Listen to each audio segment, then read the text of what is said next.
नमस्कार। PCR news में मैं रोहित चौहान आपका हार्दिक स्वागत करता हूं। उल्हासनगर में भाजपा संगठन ने नरेश थारवानी पर भरोसा जताते हुए उन्हें जिला कोषाध्यक्ष जैसे महत्वपूर्ण पद की जिम्मेदारी दी है। इससे पहले भी थारवानी पार्टी में कई अहम पदों पर कार्य कर चुके हैं और अपनी संगठित व सक्रिय कार्यशैली के लिए पहचाने जाते हैं।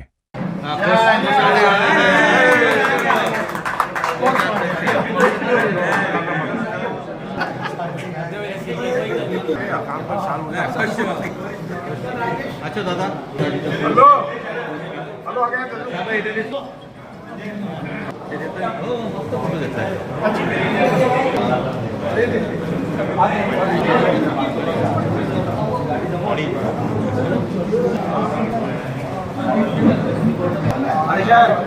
इधर देखो भाई बोलिए हनुमदा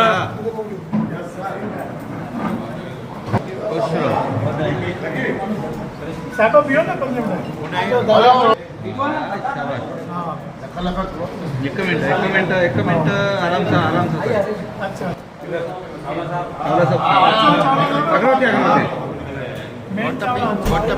मेन बैंक इधर है। बैंक ऑफ बड़ौदा में खुश रहो। चाहिए ना ओके वो सब देख चाहते हैं तो नहीं साथ में चाहिए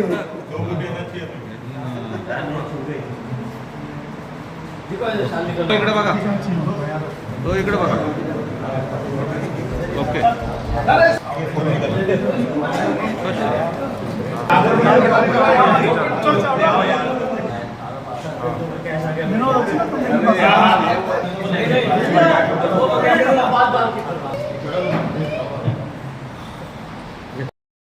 व्यापारी सेल के अध्यक्ष अमित वाधवा जी, कैशियर हमारे नए नरेश थारवानी ने पहला जो खासदार साहब का काम किया, आज उन्होंने इतनी मेहनत करके वो खासदार में हाईएस्ट लीड दिलाई।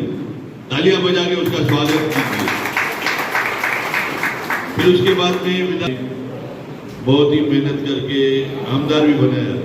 अभी नगर पालिका का चुनाव है को भारतीय जनता पार्टी का कोषाध्यक्ष पद दिया है। एक बहुत बड़ी जिम्मेदारी आपके ऊपर दी गई है। इस प्रकार पद पे आप खड़े उतरेंगे, किस प्रकार से जिम्मेदारी को निभाएंगे, क्या कहेंगे? हम भारतीय जनता पार्टी के कार्यकर्ता है। पार्टी जो हमें कार्य सौंपेगी वो हम निभाएंगे और हम पूरी कोशिश करेंगे कि हम पार्टी के उम्मीद पे उतरे। तो हम पूरी कोशिश करेंगे जो भी हमें जवाबदारी दी गई है वो हम अच्छी तरह निभावे और पार्टी को अपना सबसे अच्छा जो है ये आउटपुट देवे। पूरी कोशिश करेंगे। व्यापारी सुरक्षा के लिए आप क्या करेंगे? व्यापारी की सुरक्षा के लिए किस तरह का काम करेंगे? व्यापारी सुरक्षा के लिए पहले से भारतीय जनता पार्टी प्रतिबद्ध है। तो भारतीय जनता पार्टी पहले से ही व्यापारियों को सुरक्षा देने के लिए प्रतिबद्ध है ही और पूरे जो भी फैसले लेते हैं वो व्यापारियों के फायदे में होने चाहिए। यही हमारी पहले भी हमने पार्टी के साथ ये काम किया हुआ है। मैं व्यापारी सेल का महासचिव रह चुका हूँ। तो व्यापारियों की सुरक्षा के लिए, व्यापारियों की तरक्की के लिए, व्यापारियों के उद्धार के लिए बहुत काम किया हुआ है और पार्टी की तरफ से आगे भी जो काम हो सकेगा व्यापारियों के लिए हम उसके लिए भी करेंगे। भारतीय जनता पार्टी उल्लासनगर जिला कार्यालय में नरेश थारवानी को जिला कोषाध्यक्ष पद की एक बहुत बड़ी जवाबदारी दी गई है। उन्होंने पहले कई जगहों पे, कई पदों पे सफलतापूर्वक काम किया है। उनकी लगन, उनकी निष्ठा को देखते हुए पार्टी ने उन्हें जिला कोषाध्यक्ष की एक बहुत बड़ी जिम्मेदारी दी है। साथ में हमारे जो व्यापारी भाई आज भारतीय जनता पार्टी में प्रवेश किए हैं, ये दिखा रहा है कि प्रधानमंत्री नरेंद्र मोदी जिस तरह से भारत को 2047 में विकसित राष्ट्र का सपना देख रहे हैं। हमारे लाडले मुख्यमंत्री श्री देवेंद्र फडणवीस जी जिस स्पीड से महाराष्ट्र में इंफ्रास्ट्रक्चर बना रहे हैं, रोजगार निर्मित हो रही है, रोजगार का सृजन हो रहा है, जिससे व्यापारी बहुत खुश है। कुछ दिन पहले ही हमने आपके ही बाजार में जीएसटी रिफॉर्म्स जो प्रधानमंत्री मोदी जी ने 22 सितंबर 2025 से लागू किए, उसका स्टिकर लगाया तो हमने देखा कि व्यापारी उससे बहुत खुश हैं। व्यापारियों का बिजनेस बढ़ा है, बिजनेस बढ़ने से उनका नफा बढ़ा है, टर्नओवर बढ़ी है, और उन्होंने इस देश के निर्माण में जीएसटी और इनकम टैक्स देके बहुत बड़ा उनका जो योगदान है, वो योगदान को आगे बढ़ाया है। व्यापारी इस उल्लासनगर के नहीं, महाराष्ट्र के नहीं, इस पूरे भारत देश के रीढ़ की हड्डी है। जितना व्यापार आप करेंगे उतना भारत सशक्त होगा। आज हम लोग विश्व की एक बहुत बड़ी अर्थव्यवस्था बन चुके हैं, और आने वाले समय में मैं उम्मीद करता हूं कि अमेरिका और चाइना के बाद हम तीसरी अर्थव्यवस्था बनने जा रहे हैं। तो ये व्यापारियों की बदौलत है, उनके द्वारा किए गए बिजनेस की बदौलत है। और उल्लासनगर का व्यापार ऐसा नहीं है कि सिर्फ उल्लासनगर तक सीमित है। पूरे महाराष्ट्र में, पूरे देश में आपका सामान जाता है,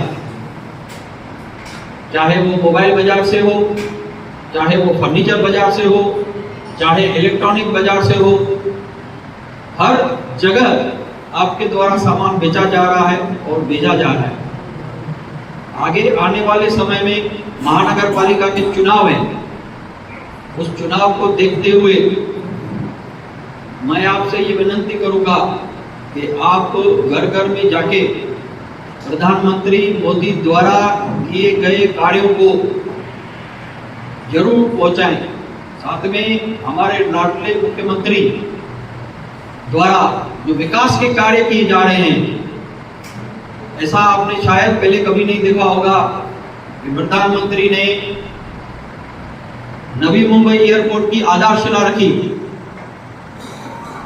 और उन्होंने ही उसका लोकार्पण भी किया। 10,000 करोड़ का प्रोजेक्ट मेट्रो 3 उन्होंने ही भूमि पूजन किया, उन्होंने ही लोकार्पण किया। इसमें उद्धव ठाकरे की सरकार ने आते ही महाराष्ट्र के और मुंबई के सभी इंफ्रास्ट्रक्चर के प्रोजेक्ट्स पर रोक लगा दी, जिसमें मेट्रो 3 भी शामिल था। क्या मुद्दा उठाया कि पर्यावरण को नुकसान हो रहा है और आरे कॉलोनी के अंदर उनका शेड बनने नहीं दिया। 3 साल ये प्रोजेक्ट लटका रहा। उसको गति तभी मिली जब उद्धव ठाकरे की सरकार का विसर्जन हुआ, तभी जाके हमारे इंफ्रास्ट्रक्चर के प्रोजेक्ट्स को गति मिली। कुछ दिनों में आप देखेंगे मेट्रो की लाइन 2 और 9 का पार्ट खुला है, बाकी पार्ट में ये दिसंबर महीने में खुलने जा रहा है। आप यहां से शिलपाटा रोड में जा रहे होंगे, देखते होंगे कि कल्याण तक मेट्रो आ चुकी है, थाना तक मेट्रो आ चुकी है, भिवंडी मेट्रो पहुंच चुकी है, और भिवंडी से कल्याण और कल्याण से उल्लासनगर मेट्रो 5 आने वाली है। ये दिखा रहा है कि भारत किस गति से आगे बढ़ रहा है। कल्याण तक 4 लाइनें आ चुकी हैं रेलवे की, कल्याण से करजत और कल्याण से कसारा 2 और एडिशनल लाइन डाली जा रही है। बहुत बड़ी गति से उनका काम चालू है। आप अगर कभी लोकल ट्रेन से या मेल से इस तरफ आते जाते होंगे तो आपको दिखता होगा कि किस स्पीड से काम चालू है। हाल ही के दिनों में प्रधानमंत्री जी ने आगे के लिए और 2 लाइनें सैंक्शन करके दी। ऊना में मेट्रो का काम आगे बढ़ाया, हजारों करोड़ों के प्रोजेक्ट दे रहे हैं। आज आप जाते होंगे, शिरडी जाएं या नागपुर जाएं या संभाजी नगर जाएं, जिसे पहले औरंगाबाद नाम से जाना जाता था, आप मात्र 3 घंटे में शिरडी पहुंच चले। कभी किसी ने सपने में नहीं सोचा था कि हम लोग 3 घंटे में शिरडी पहुंचेंगे। किसी ने ये नहीं सोचा था 4 साढ़े 4 घंटे में हम औरंगाबाद और 7 घंटे में 7.5 घंटे में हम लोग नागपुर पहुंचेंगे। जिस क्लास का, जिस क्वालिटी का इंफ्रास्ट्रक्चर मोदी जी ने, हमारे लाडले मुख्यमंत्री देवेंद्र फडणवीस जी ने खड़ा किया है, उसकी तुलना आज अमेरिका के रस्तों से हो रही है। इस तरह का जो इंफ्रास्ट्रक्चर बन रहा है, आपको बहुत जल्द इस तरह का इंफ्रास्ट्रक्चर उल्लासनगर में देखने को मिलेगा। जब भी हमने 3,387 घर की प्रधानमंत्री आवास योजना में मंजूरी लाई, तो उस समय पे क्रेडिट लेने के लिए सेना आ गई, हमने किया है। और बैकडोर से उन्होंने भुल्लर महाराज को हाईकोर्ट में भेजा कि ये प्रोजेक्ट को रोका जाए। आज उल्लासनगर की 50 से ज्यादा इमारतें टूट गई हैं, यहां डेंजरस बोल के तोड़ दी गई है। उसके रहवासी बेघर हो चुके हैं और मुख्यमंत्री ने स्टेटमेंट दी कि जो भी डायरेक्टरेटेड बिल्डिंग में, डेंजरस बिल्डिंग में घर तोड़ दिए गए हैं, उनको बेघर मान के हम उनको प्रधानमंत्री आवास योजना का फायदा देंगे। तो ये नहीं चाहते शिवसेना वाले कि आपको अपने हक का घर मिले। प्रधानमंत्री ने एक टारगेट रखा है 2047 तक हर व्यक्ति को, हर परिवार को घर देने का उन्होंने संकल्प लिया है और इस संकल्प में वो बाधा डाल रहे हैं। ये दिखा रहा है उल्लासनगर का सबसे बड़ा 723 करोड़ का प्रोजेक्ट, जिसका पैसा भारत सरकार दे रही है, तो भारत सरकार के पैसे देने से भी इनको तकलीफ है। महाराज बोलर पिटीशन डाल रहा है कि इसको पोजीशन नहीं मिली है, इसका जोनी गलत है।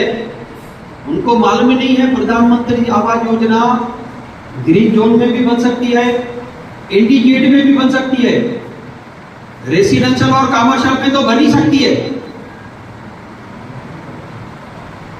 नए जो यूडीसीपीआर आए हैं, यूनिफाइड डेवलपमेंट कंट्रोल रूल्स, उसमें और प्रधानमंत्री आवास योजना के जो रूल्स हैं, जिसमें क्लियर कट लिखा गया है कि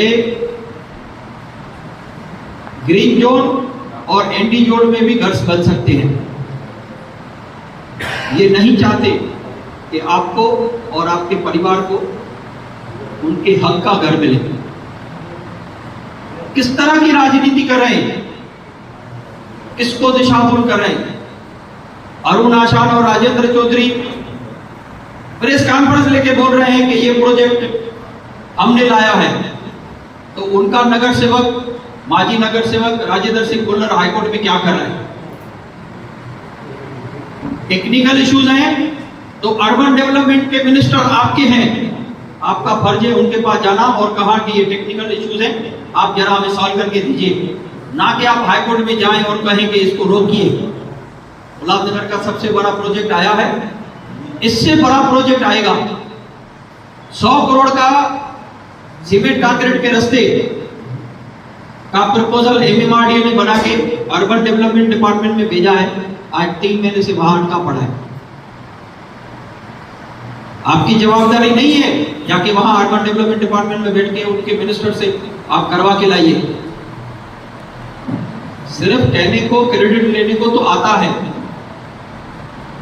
लेकिन असल में जो काम करना है वो हमें करना है। आज शाड़ की ब्रिज खराब है तो आमदार और बीजेपी को गाली देनी है, और बन गई है तो क्रेडिट उनको लेनी है। हर डिपार्टमेंट से लाइजनिंग करके, हर डिपार्टमेंट की मीटिंग लेके, चाहे वो महानगर पालिका हो, चाहे वो NHAI हो, हर डिपार्टमेंट की मीटिंग आमदार ने ली।